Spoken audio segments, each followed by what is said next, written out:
What's up, gang? What's up, squad? What's up, cool kids? And once again, it's your boy Malcolm Locks everywhere on social media. In this video, I'm going to go a little bit into the black economy and Killer Mike's trigger warning and what it means for us today and what we're going through.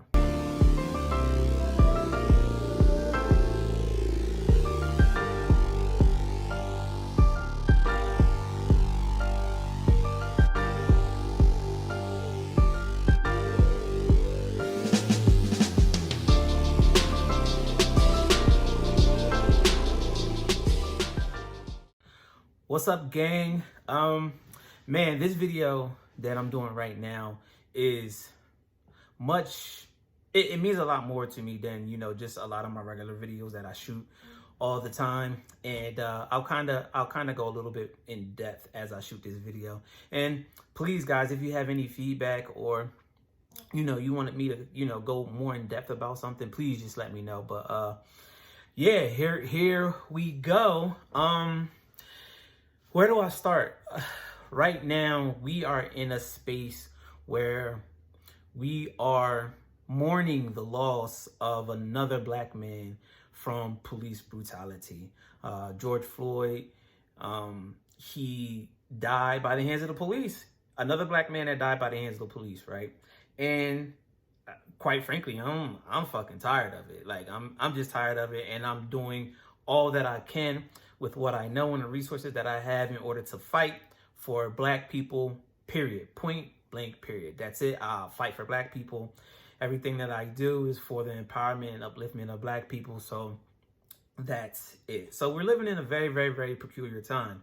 But activists and really a person that I follow and I hold to a very high regard is Killer Mike. Killer Mike is an activist, a rapper, and yeah, he's a rapper and an activist, but he's so super intelligent. And he actually did a show on Netflix a while ago. And I think the reason why I'm really talking about this right now is because it's relevant to it's just relevant to the here and the now, right? So he did this show called Trigger Warning on Netflix. And it was such a good show. Me and my boy Nudie, we sat and we watched the show straight through. I think it was like 6 episodes, I believe, and we watched it straight through. Like, we didn't stop at all. And it was, every single episode was extremely unique. It was very, very unique and funny and thought-provoking, all that. So if you get a chance, go watch Trigger Warning on Netflix whenever you get a chance. But it was one in particular, and I'll kind of bring all this together. It was one in particular, right? So when we talk about the black economy, and that was the name of the show, I believe, or it was focused on the black economy, right? Killer Mike wanted to go 3 days with just living 100% on black businesses, 100% on black businesses, that like everything 100% black owned, like from his food to his weed to his transportation, all that, right? And it was such a unique perspective on the state of the black economy today. Whereas it was a super struggle for him, and I'm saying this because I want to make a point. It was a real struggle for him to go 3 days living off the black dollar. Now, and he was doing this in Atlanta, where it's like, the essence of black is in Atlanta. Like, I love Atlanta. The essence of black is in Atlanta, right? So for him to struggle so much living off black businesses for 3 days was interesting, right? And in today's society, when we talk about the black dollar and how it circulates within itself, it doesn't really circulate that long within itself, right? Integration was a good thing, right? Integration was integration. Let's leave it at that, right? Integration was integration. But the reason why the black dollar doesn't circulate within the black community is because of integration, right? We have black communities that literally, when they get paid, they brought it to their own community and circulated that dollar within their community. Integration put us in a space where we started to circulate that dollar outside of the community, right? When you talk about like Chinatowns and stuff like that, like they go to other shops within their own Chinatown, and there's many other cultures that do that, right? But Chinatown is one of here in America, because I know there's one in Philly, and here in America, you know, that's something that sticks out to right in my mind, right? So anyway, you know, I think that it's very telling of where we're at right now with, you know, protesting and how we need to move forward, right? The dollar, the black dollar circulates within our community for 6 hours. I think for the Latino community, because they have their own communities and they stay within their community, it circulates for like 11 days. And then like Asian and the white community, it's like 23, 22 days within their communities, and 6 hours for black people. So what does that mean, right? How do we literally start to circulate this dollar more within our own communities? And I think, and this is what I'm seeing so much across our culture. And it's not a bad thing, because I'm all for black business. I'm 100% for black businesses.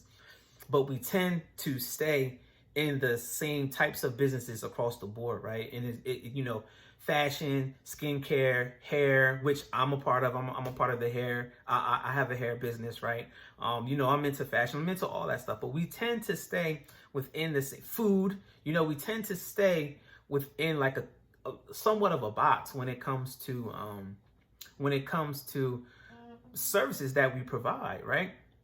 And as I'm thinking a little bit further, and I don't know all the answers, right? But this is just a video and this is just how I feel. I don't know all the answers, but I just would like us, when it comes to the black economy, you know, like I said, Killer Mike's show really opened my eyes to the lack of things that we don't have. Like, he couldn't drive a car because we don't have any black owned cars, right? I think he struggled with like his phone, because the iPhone is so a white. I mean, shout out to Steve Jobs, but he a white man. You know, so I think he had got like a phone from a black company. His food, he struggled with eating food because he went to a black shop to get food that was farmed from a black person. So, you know, when you think about black business as a whole, there's a lot of things that we just don't like. When I always talk about services within the community, like one of the big ones is like waste management services. You know what I mean? Of course, we always talk about grocery stores, you know, owning the block. I also think that we should be like self-policing, like the community should be hiring their own police and their own forms of court within our community. We need to be owning, of course, we need to be owning our own shops, you know, like, because when we talk about the bodegas and the, you know, the Chinese stores and the liquor stores or whatever, that's not us behind the counter, it's other cultures behind the counter. So, you know, I think when we talk about the black economy, we need to really start talking about ownership of things that we might not necessarily be thinking about. Like I said, waste management services, or, you know, of course, black farms, tech companies. Like I said, he had to call in a whole nother person that was like a black owned phone company so he could use the phone, because, you know, when we talk about iPhones or Samsungs, black people don't have any stake in that, right? So, I mean, even down to the minutia of things that I might not even be thinking about, but I mean, I really total ownership, the houses, the wood that we use to build the houses, the metal that we use to put inside the houses for the piping. I mean, to the concrete, down to to the resources that we are utilizing in order to power our black economy, you know. And this could be, you know, a long time down the road.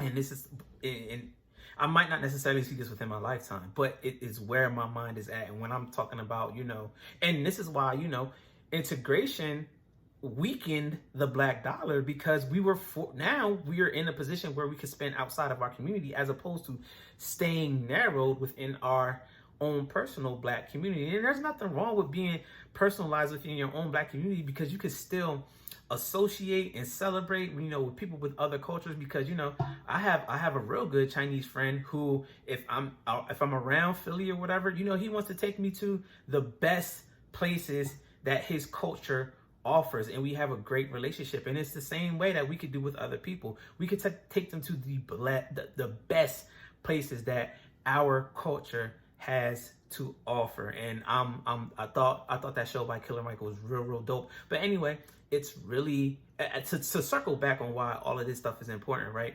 This is something, in order for us to really be economically empowered, and this is a part of our agenda for change, you know what I mean? Because I'm tired of seeing black and brown men, die from the hands of police. But we need to be 100% economically empowered.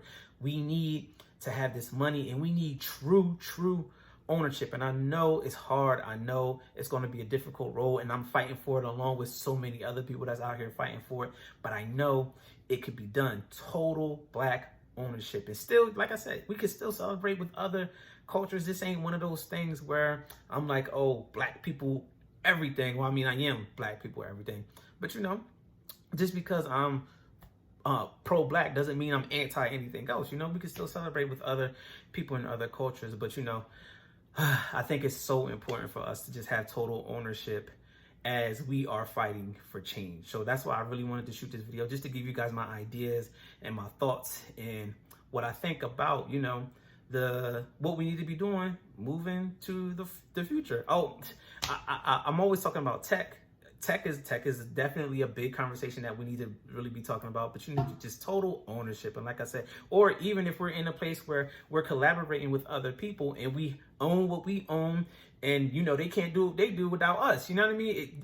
We gotta figure it out. I don't know how we're gonna figure it out, but I know we gotta figure it out. So yeah, just a few words from me. If you have any thoughts, any feedback, please let me know. I'm open to everything. Stay tuned. Malcolm Locks everywhere. I'll be having more videos for y'all, so stay tuned.